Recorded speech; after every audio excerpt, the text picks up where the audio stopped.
Shalom and Yisha bless you. So I want to share this with you today in something that Yah was speaking to me in my ear as I was going about my day, and he said this, that he has heard the prayers of his children, and the prayers that he's heard is the prayer to return to innocence, and he said that he desires for his children to return to innocence and to remember the days of your youth when you were little boys and little girls, to remember how your relationships were pure and your thoughts were pure and your motives and intentions were pure. And he said that the purity that he speaks about is not just sexual purity,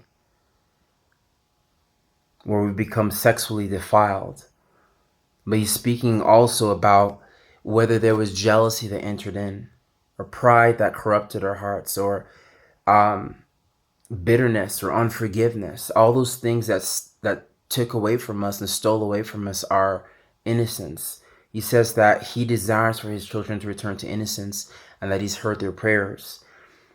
He said that he will restore all the years that the cankerworm has eaten. But he also said this, and it's with a condition.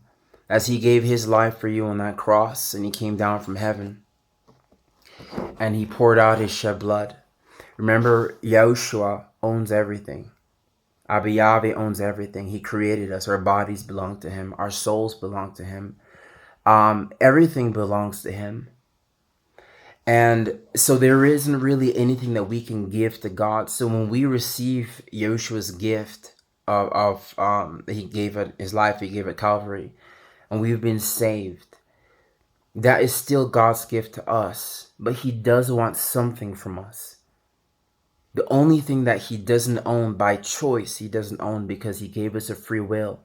He wants us to keep his commandments, and that's what he said. He would restore all the years that the cankerworm has eaten if his children choose to keep his commandments, his Torah. And he said that for some of his children, he's shut the door. After they repented and received him, he shut the door of lust. Specifically lust, he told me, he shut in their lives. Where they were addicted to pornography, he shut that door.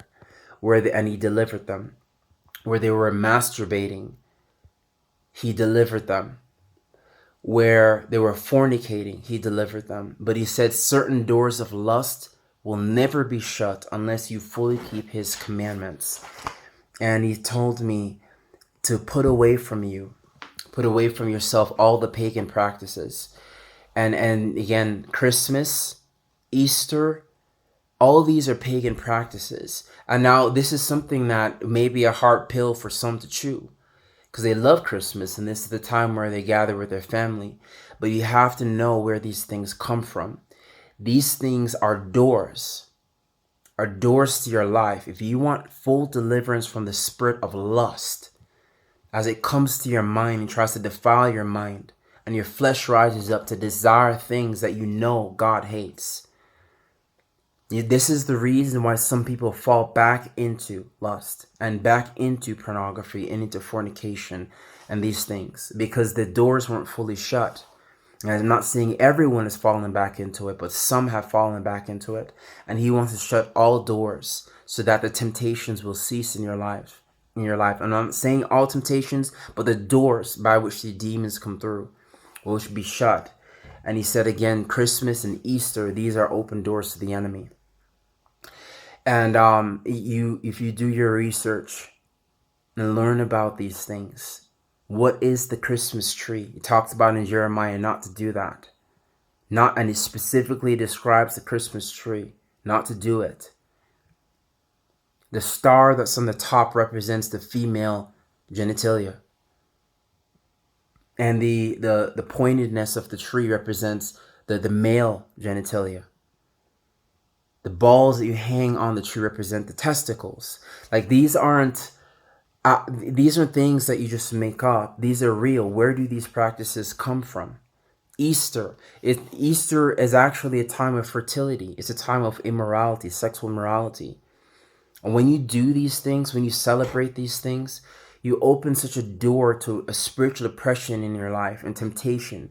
And when the enemy comes with lust, how condemnation follows right afterwards. And God is saying he wants to set his children free. And so he told me that the spirit of Elijah, again, will restore the hearts of the children to the fathers and the fathers to the children. And he told me that also means that he will restore innocence. He will take you back to where you came from. He said that there are many of his children have walked through the door of salvation and now have to go the difficult path, but they don't know the path. And he says, if you will keep his commandments, he will restore to you the ancient paths. He will show you the way that your forefathers, like Abraham, Isaac, and Jacob, walked. Joseph, for example, this was a man tempted with lust. It was thrown at him, and he remained pure. He said he will return to you the ancient paths, and he will teach you what he had taught them, how they overcame all these temptations, and how they won the victory. If you want victory in your life, keep God's commandments. Do what they did. All right? Do what Yahushua did. Yahushua, he also told me that, he told me that again, spirit of Elijah, the spirit of Elijah is to return the hearts of the children back to the fathers, back to your ancient fathers, to restore to you the ancient paths, to restore you back to a place of innocency in the keeping of his commandments. And that's what he wanted me to tell you today. He wants to give you complete victory in your life. He wants to show you how to walk with him. He wants to deliver your mind from condemnation. When the enemy tempts you, he wants you to walk in complete victory day and night. He wants you to be a vessel where he can begin speaking through and sharing things that will bless his body. He wants you to be a mature child of God. And this is what he wanted me to share with you today. And thanks for listening, and shalom.